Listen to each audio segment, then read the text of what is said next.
Okay, now I don't know any of you, so if you could go around and say your name, your top 5, and then what your position is within this organization or organizations. Anybody can start. You can do popcorn, you can go in order, whatever you want. My name is Ellie. I am the finance for service trips. What? Budgeting. Budgeting? Yep.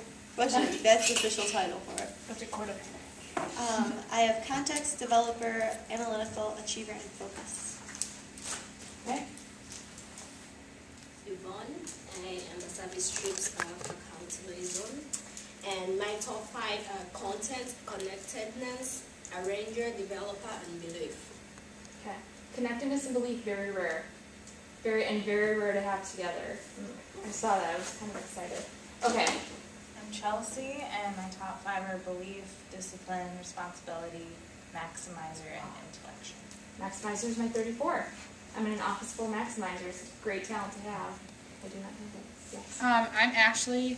I am the student organization liaison in the VAC, and I have strategic communication, responsibility, WOO, and individualization. WOOs are pretty fantastic. Do you know what WOO stands for? I had it.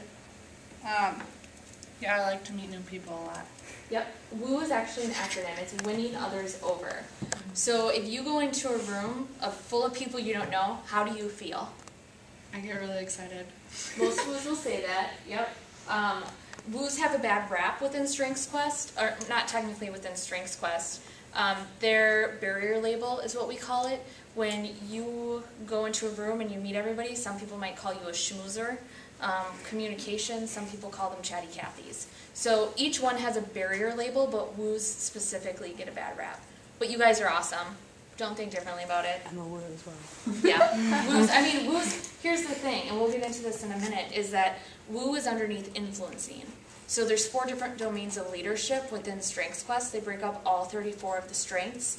Influencing is very rare to have on a team. And when you have it, it helps your team network, which is very important. And I heard you talking about that earlier, getting your resources. It's very important to have anybody in influencing on your team. So it's good.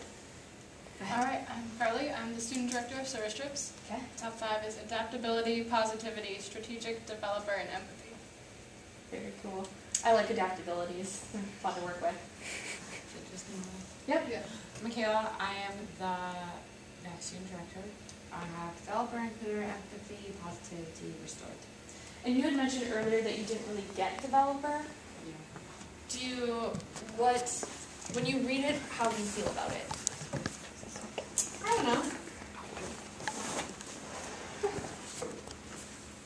Most developers say the exact same thing that you said. They're like, I don't think this is me, I don't really get it. I don't know.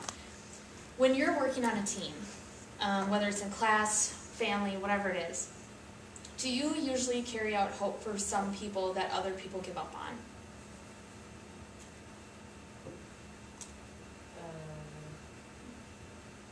I usually take over.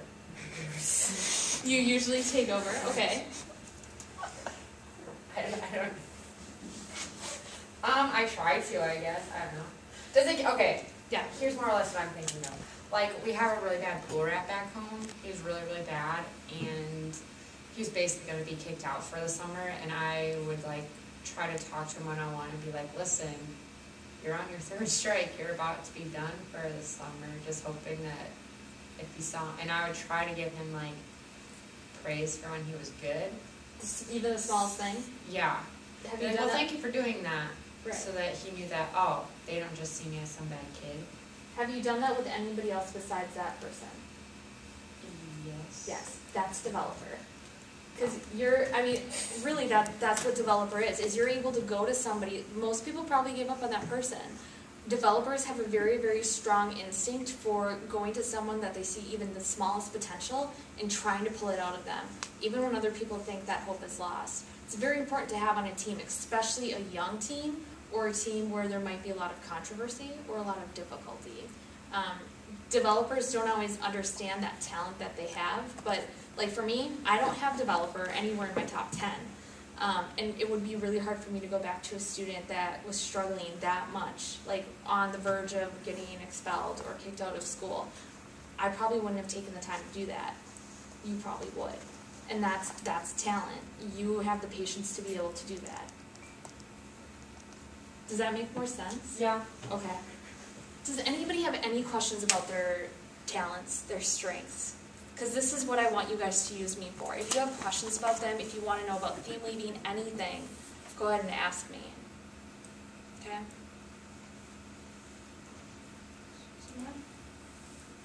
No one has any questions? I'll ask a question then. Okay. As strategic as Yeah. I'm third, I guess I get it kind of, but not really. Okay, well, what does it mean to you? When you look at it, what does it mean? Well, I mean, the definition says alternative ways to proceed. So Okay. kind of, I don't know, maybe looking at things through a different lens than other people do. Okay.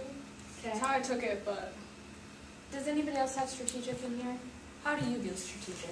I have strategic as my number one. I found out a lot that when I've gotten to college through other leadership things that I tend to see people like on the outer bubble and like through, let me read this, and through teaching dance back home, I always like tried to find a different way to explain things to people so they understood it. Like sometimes the dance director would like try to explain it and some kids didn't understand it, and then if I put it like in different words, they got it that way. Ellie, you're Ashley. Ashley, Yeah. what are the rest of your 5? Communication, responsibility, woo, and then individualization. Okay, because what you had said, you had mentioned people and what you had just said. So the 4 domains are executing, strategic, which are task-oriented, and then you have influencing and relationship building. Your woo and communication, individualization is either under relationship building or influencing, so it's people. You're using your strategic to find different pathways for people. You have positivity, empathy. adaptability and development. Okay, so adaptability and developer. Well, all 4 of yours are basically, those 4 are in influencing and relationship building, and the only one you don't have within those 2 is your strategic, which is in strategic thinking. So my guess is that you're thinking more like people, like Ashley is. I have a student on CAB that is strategic, responsibility, all of hers fall under executing, except for strategic.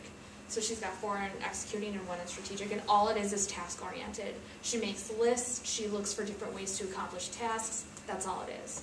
So it's the same strength, you're just each viewing it in a different way. That's the other important thing.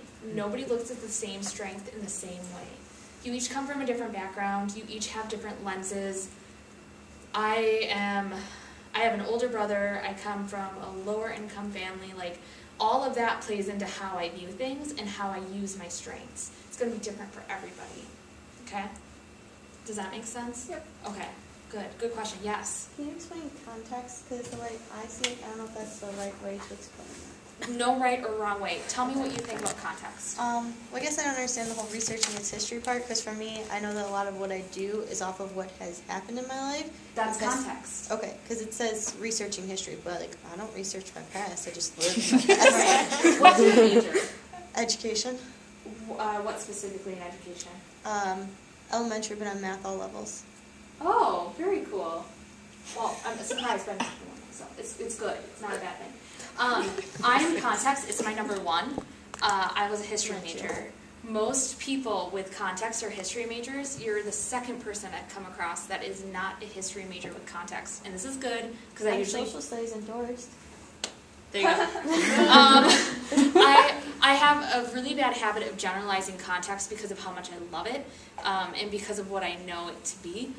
For me, context is if someone tells me, like coming here to Wartburg, I've never been on campus, I don't know anything about it, it scares me because I need to have had some sort of experience to be comfortable with it. That's my context. Is that how, like if you're thrown into a new situation?